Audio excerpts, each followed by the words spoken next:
Hello everyone, welcome to वेदी scholar classes.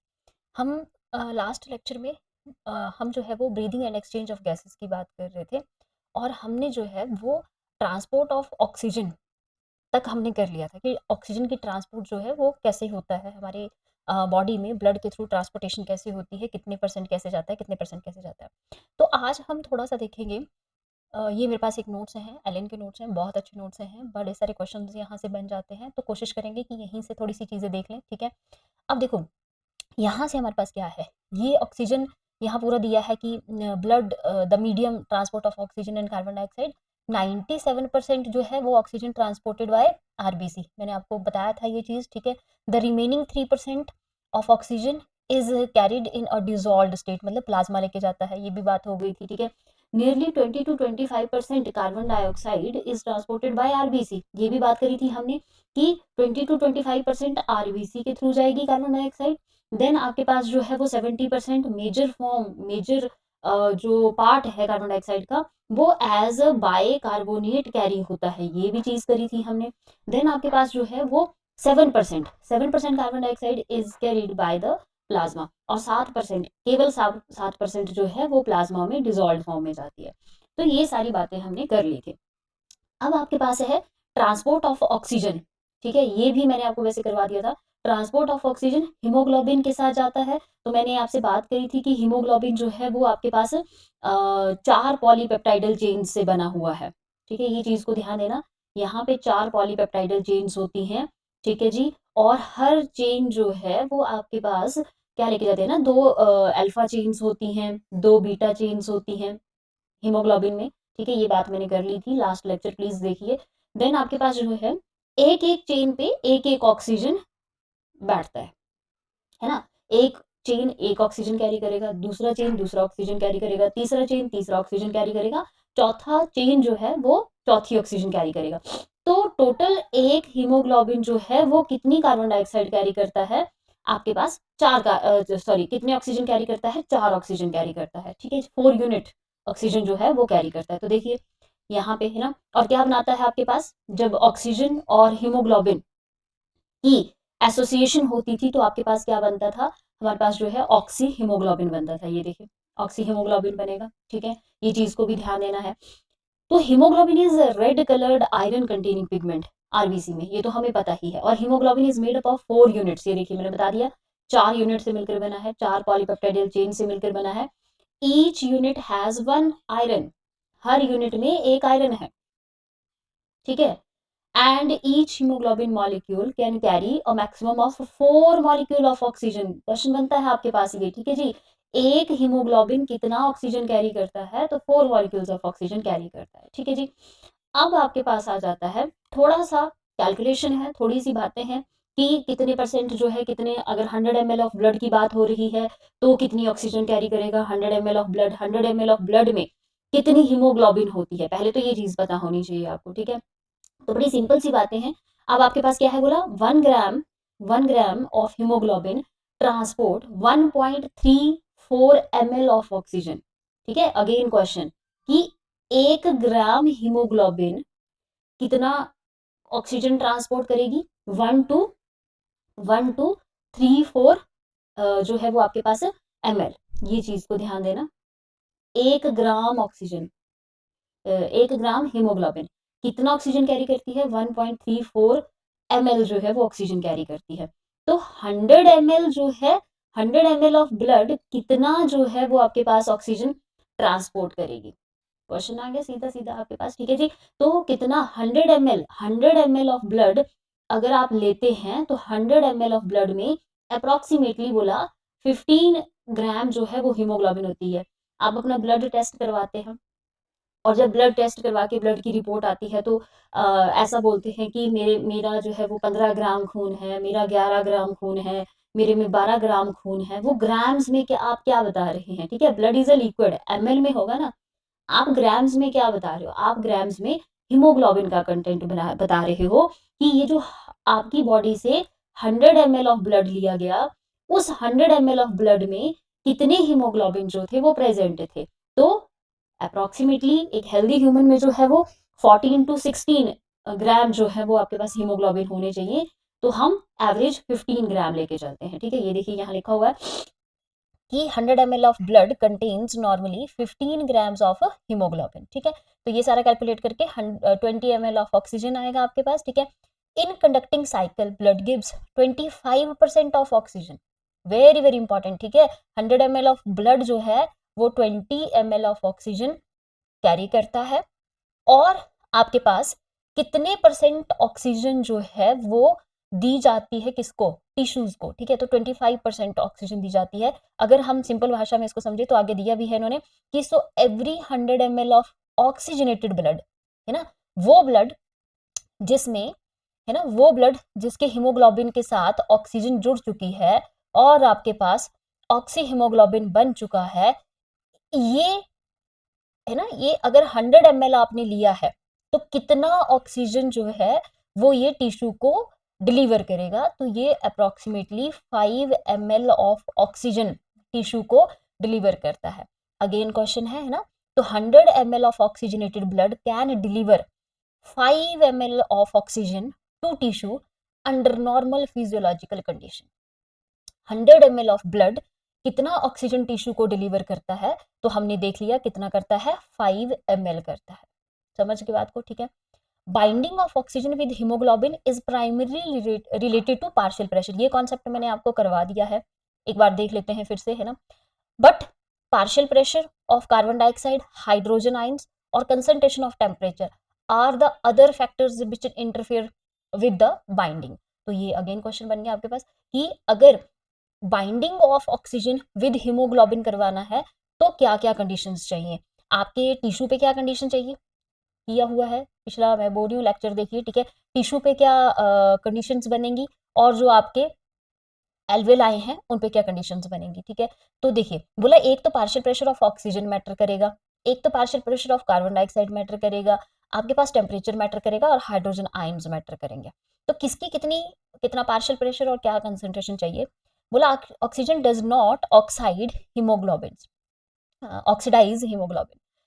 अच्छा इस लाइन का मतलब समझिए, oxygen does not oxidise haemoglobin, क्या मतलब हुआ इस बात का कि ऑक्सीजन जो है, ऑक्सीजन जो है यहाँ देखिए ये जो 4 पॉलीपेप्टाइडल चेन्स हमने बनाई हैं ये वाली, ऑक्सीजन जो है वो इसके साथ रिएक्ट नहीं कर रही है, यहाँ रिएक्शन नहीं हो रहा है ना, हीमोग्लोबिन को ऑक्सीडाइज नहीं किया जा रहा है, हीमोग्लोबिन के साथ जस्ट ये ऑक्सीजन चिपक रही है, ठीक है। इट्स नॉट ऑक्सीडेशन प्रोसेस, ये ऑक्सीडेशन नहीं हुआ, यहाँ पे कोई किसी तरह का रिएक्शन नहीं हुआ, इट्स जस्ट एसोसिएशन, सिर्फ वो ऑक्सीजन वहां जाके चिपक गई है, कोई रिएक्शन नहीं किया है, हीमोग्लोबिन की प्रॉपर्टीज चेंज नहीं करी है उसने, जस्ट ऑक्सीजन गया और हीमोग्लोबिन के साथ चिपक गया जाके, ऑक्सीडेशन नहीं करी, रिएक्शन कुछ नहीं हुआ है वहां पे। तो ये इस लाइन का मतलब है, ठीक है। अब यहाँ से देखो क्वेश्चन, एक ट्रिकी क्वेश्चन आ सकते हैं, आपको पता है कि आजकल स्टेटमेंट वाइज क्वेश्चंस बहुत पूछ रहे हैं, मैच दी कॉलम्स की तरह क्वेश्चंस आ रहे हैं, तो थोड़ा सा टफ हो गया लेवल। तो यहाँ पे देखिए ये क्वेश्चन उठा के आपको पूछा जा सकता है कि oxygen does not oxidise haemoglobin, इसका मतलब क्या हुआ, है ना, या आपको पूछा जा सकता है, स्टेटमेंट दी जा सकती है कि जो जब ऑक्सीजन, जब ऑक्सी हीमोग्लोबिन बनता है तो ऑक्सीजन जो है वो हीमोग्लोबिन को ऑक्सीडाइज करता है, तो ये स्टेटमेंट क्या हो जाएगी, गलत हो जाएगी आपकी, ठीक है। ऑक्सीडाइज नहीं करता है, जस्ट एसोसिएशन, है ना। Formation of oxy haemoglobin is a process of oxygenation, वो जो ऑक्सीजन हीमोग्लोबिन के साथ चिपका है इस प्रोसेस को हमने ऑक्सीजिनेशन बोला है, नॉट ऑक्सीडेशन, ध्यान देना इस चीज की तरफ। The valency of iron is 2 in oxy haemoglobin, some gases, ठीक है, some gases that is ozone oxidise haemoglobin, ये देखिए ओजोन जो है वो ऑक्सीडाइज कर देती है हीमोग्लोबिन को, लेकिन ऑक्सीजन नहीं करती है। This oxidised haemoglobin is called methaemoglobin, again important आ गया, अगर ऑक्सीजन जुड़ता है हीमोग्लोबिन के साथ तो क्या बनता है, ऑक्सी हीमोग्लोबिन बनता है, और अगर ओजोन जुड़ जाता है तो पहली चीज तो ऑक्सीडेशन हो जाएगी, मतलब ओजोन हीमोग्लोबिन की प्रॉपर्टीज चेंज कर रही है, रिएक्शन हो रहा है प्रॉपर, और जो कंपाउंड बनेगा दैट इज मिथेमोग्लोबिन, ठीक है। ओजोन और हीमोग्लोबिन की एसोसिएशन से जो प्रोडक्ट बनता है that is methaemoglobin. This type of gases are environmental pollutant, ठीक है। तो ये मिथेनोग्लोबिन जो है ये एनवायरमेंटल पॉल्यूटेंट की तरह काम करता है। तो आप खुद सोचिए कि अगर आपकी बॉडी में मिथेमोग्लोबिन बन रहा है तो किस तरह की कंडीशंस रहेंगी फिर आपके पास। थोड़ा सा ध्यान देने वाली बातें हैं और इम्पॉर्टेंट है, ठीक है जी। देन आपके पास आता है, आपके पास है नेक्स्ट, है ना। नेक्स्ट देखो, बोला at the time oxyhaemoglobin reaches up to the tissue it indicate oxygen freed from it goes into tissue fluid from blood it place of it carbon dioxide from tissue fluid comes into blood gases exchange between the blood and the tissue is called internal respiration tissue respiration भी बोलते हैं इसको। it also done by simple diffusion again important question कि जो ये जो gases of exchange आपकी body में चल रहा है वो गैसेज ऑफ एक्सचेंज जो है वो कैसा है, वो कैसे हो रहा है, क्या वो आपके पास जो है वो क्या ये गैसेज एक्सचेंज जो है वो सिंपल डिफ्यूजन से हो रहा है, ये गैसेज एक्सचेंज जो है वो आपके पास किस तरह से हो रहा है। तो ये चीज को ध्यान देना है थोड़ा सा, ठीक है। ये सिंपल डिफ्यूजन से होगा, सिंपल डिफ्यूजन से ये आपके पास जो है वो रहने वाला है। देन आपके पास आता है ऑक्सीजन डिसोसिएशन कर्व। तो ऑक्सीजन डिसोसिएशन कर्व में क्या आपके पास रहने वाला है, ठीक है जी। ऑक्सीजन डिसोसिएशन कर्व में देखिए, ये मैं आपको बताने वाली थी कि आपके पास जो है एक ग्राफ बनता है और ये ग्राफ क्या है इस चीज को हम देखते हैं, ठीक है। ये देखिए, मतलब the graph is plotted between O2 concentration, मतलब oxygen concentration percentage, saturation of haemoglobin with the curve is called dissociation curve, ठीक है। अब यहाँ पहले समझो एक शब्द यूज किया गया है दैट इज सैचुरेशन, ठीक है। क्या है सैचुरेशन, सैचुरेशन क्या हुआ, देखिए अब यहाँ पे हमारे पास हमने अभी पढ़ा कि 4 पॉलीपेप्टाइडल चेन्स है, तो ये 4 पॉलीपेप्टाइडल चेन्स पे एक एक ऑक्सीजन बैठेगी, एक एक ऑक्सीजन बैठेगी, है ना। अब इससे ज्यादा ऑक्सीजन हीमोग्लोबिन के ऊपर नहीं जा सकती है। हीमोग्लोबिन के पास 4 चेन्स हैं, 4 यूनिट्स हैं और हीमोग्लोबिन केवल 4 ही ऑक्सीजन जो है वो कैरी कर सकती है। इंपॉर्टेंट, अब 4 ऑक्सीजन कैरी कर रही है तो एक ऑक्सीजन, एक यूनिट के ऊपर जब एक ऑक्सीजन बैठ जाएगी मतलब क्या बोलेंगे, एक सीट बुक हो गई हमारी, तो हम इसको बोलेंगे कि 25% बुकिंग हो चुकी है सीट्स की, 25% सेचुरेशन हो चुका है। जब आपके पास दूसरी ऑक्सीजन, दूसरी सीट पे दूसरी ऑक्सीजन बैठ जाएगी तो हम बोलेंगे 50% जो है वो सेचुरेशन हो गया। जब तीसरी सीट पे तीसरी ऑक्सीजन बैठेगी तो हम बोलेंगे 75% सेचुरेशन हो गया। और जब चौथी सीट पे चौथी ऑक्सीजन बैठ जाएगी तो हम बोलेंगे 100% सेचुरेशन हो गया। अब यहाँ पे कोई सीट खाली नहीं है और इसलिए सारी की सारी सीट्स भर चुकी हैं, कोई और ऑक्सीजन यहाँ नहीं बैठ सकती है, इसीलिए इसको बोलते हैं कि 100% सेचुरेशन हो गया है, सारी सीट्स भर चुकी हैं, अब हम यहाँ पे कोई और ऑक्सीजन नहीं रख सकते हैं। तो एक ग्राफ इन्होंने बनाया है, ये वाला ग्राफ देखिए, एक ग्राफ इन्होंने बनाया है। ये जो ग्राफ है इस ग्राफ में इस तरफ लिखा है परसेंटेज सेचुरेशन, है ना, कितनी कितनी सेचुरेशन हो रही है, और ऑक्सी हीमोग्लोबिन, ये sorry partial pressure of oxygen, इसको समझना है, इंपॉर्टेंट है। पहले यहाँ समझ लेते हैं फिर देखते हैं क्या है, ठीक है जी। तो आपके पास जो है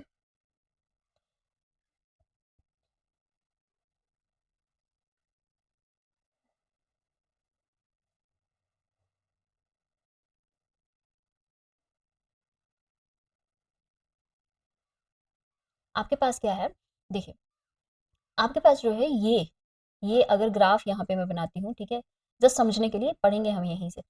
ये जो है वो एक एक आपके पास कर्व बनी है जिसको सिग्मोइड कर्व बोलते हैं, एस शेप की कर्व होती है।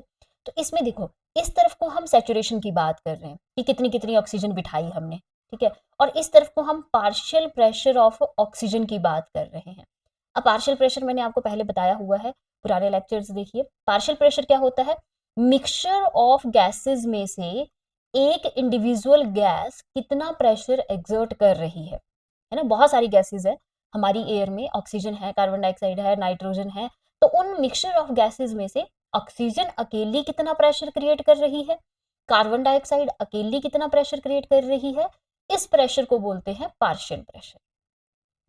तो अगर बोला मैंने, सपोज करो कि मैंने इतना पार्शियल प्रेशर, है ना, मैंने इतनी ऑक्सीजन प्रोवाइड करवाई, तो आपके पास सैचुरेशन होगी 25%। जब मैं इतनी सी ऑक्सीजन प्रोवाइड करवा रही हूं तो मेरे एक है ना, एक ऑक्सीजन जो है एसोसिएट हो पा रही है हीमोग्लोबिन के साथ। फिर मैंने थोड़ी और ज़्यादा करवाई, थोड़ी सी और ज़्यादा हीमोग्लोबिन दी, सॉरी ऑक्सीजन दी, तो मेरे पास, अगर मैं इतनी दे रही हूँ, इतनी मैंने ऑक्सीजन दी, तो मेरे पास 50% जो है वो क्या हो रहा है, सेचुरेशन हो रही है। मतलब मेरी इतनी ऑक्सीजन देने के बाद मेरे पास जो है वो दूसरी ऑक्सीजन भी हीमोग्लोबिन के साथ एसोसिएट हो चुकी है। तो इस पॉइंट को मैं बोलूंगी P50, जहां पे जितनी ऑक्सीजन देने पे मेरे पास 50% सेचुरेशन होती है, that point is called P50। फिर मैंने थोड़ी और ज़्यादा दी तो मेरे पास 75% हो जाएगी। फिर मैं थोड़ी और ज़्यादा दूंगी तो मेरे पास 100% सेचुरेशन हो जाएगी। ये हुई 100%। मैं इतनी ज़्यादा ऑक्सीजन दूंगी तो मेरे पास 100% सेचुरेशन होगी। इतनी ज़्यादा ऑक्सीजन मुझे मिलेगी तो मेरे चारों ही हीमोग्लोबिन की यूनिट्स के साथ जो है वो क्या होगा, एक एक ऑक्सीजन जुड़ जाएगी। इंपॉर्टेंट यहाँ क्या है, इंपॉर्टेंट यहाँ है P50। कंसीडर हम करेंगे किसको, P50 को। ये आगे हम थोड़ा सा और करेंगे, कल इसको डिस्कस करेंगे थोड़ा सा, कि P50 अगर ज्यादा है ना, थोड़ा सा बता देती हूँ। अगर P50 ज्यादा है ना, यहाँ P50 हुआ, अगर सपोज करो P50 यहाँ आता, मतलब कि थोड़ी ज्यादा ऑक्सीजन देनी पड़ रही है, तब 50% क्या हो रहा है, सेचुरेशन हो रही है। यहाँ की बजाय अगर P50 यहाँ होता तो थोड़ी और ज्यादा क्या होती है आपके पास, थोड़ी और ज्यादा ऑक्सीजन देनी पड़ती। तो और ज्यादा ऑक्सीजन देने पे मतलब कि सही अच्छी चीज नहीं है ना। अगर मेरी हीमोग्लोबिन और ऑक्सीजन की एसोसिएशन कैपेसिटी सही नहीं है तो ये अच्छी बात नहीं है। एसोसिएशन अच्छी होनी चाहिए हमारी, तभी मतलब है ना उस चीज को अच्छा काउंट किया जाएगा कि मेरे को थोड़ी ऑक्सीजन मिलने पे भी मेरी बॉडी जो है वो फटाफट से मेरी हीमोग्लोबिन जो है ऑक्सीजन के साथ एसोसिएट हो रहे हैं। तो यहाँ पे तो अगर P50 बढ़ गया, इट मीन ज्यादा ऑक्सीजन पे 50% सेचुरेशन हो रही है, तो और ज्यादा पे जाके 100% सेचुरेशन होगी, ये अच्छी बात नहीं है हमारे लिए, ठीक है। तो अगर P50 ज्यादा है तो आपके पास हम बोलेंगे एफिनिटी ऑफ हीमोग्लोबिन है ना to form bond with oxygen जो है वो क्या है, कम है। अगर P50 ज्यादा है तो एफिनिटी ऑफ हीमोग्लोबिन है ना ऑक्सीजन के साथ मिलने की उसकी एफिनिटी जो है हीमोग्लोबिन की वो कम है। अगर P50 कम है ना, अगर P50 यहाँ की बजाय यहाँ आ जाए तो बहुत अच्छी बात है, बिल्कुल थोड़ी सी ऑक्सीजन पे हमारे हीमोग्लोबिन ऑक्सीजन के साथ बॉन्ड बना रहे हैं, है ना। तो अगर P50 कम है तो एफिनिटी मतलब हमारे हीमोग्लोबिन की क्या है, ज्यादा है, क्या करने की, ऑक्सीजन के साथ एसोसिएट होने की, ठीक है। तो यही कर्व हमें बताती है ये चीज। इस कर्व को हम बोलते हैं sigmoid shape. This curve highly useful in studying the effect of factors like partial pressure of carbon dioxide, अपना hydrogen ion concentration, temperature, binding, है ना, ये सारी चीजें। फिर हमारे पास कल डिस्कस करेंगे शिफ्ट टू लेफ्ट कैसे होता है और शिफ्ट टू राइट कैसे होता है। अभी हमारे पास ये वाली जो कर्व है वो यहाँ है ना। अगर ये थोड़ा सा इस तरफ को शिफ्ट हो जाती है तो क्या है, और थोड़ा सा इस साइड को शिफ्ट हो जाती है तो इसका क्या मतलब होता है, what is right shift and what is left shift. तो इसको कल करेंगे। तब तक के लिए बने रहिए वेदी स्कॉलर क्लासेस के चैनल्स के साथ। लाइक कीजिए, शेयर कीजिए और सब्सक्राइब कीजिए।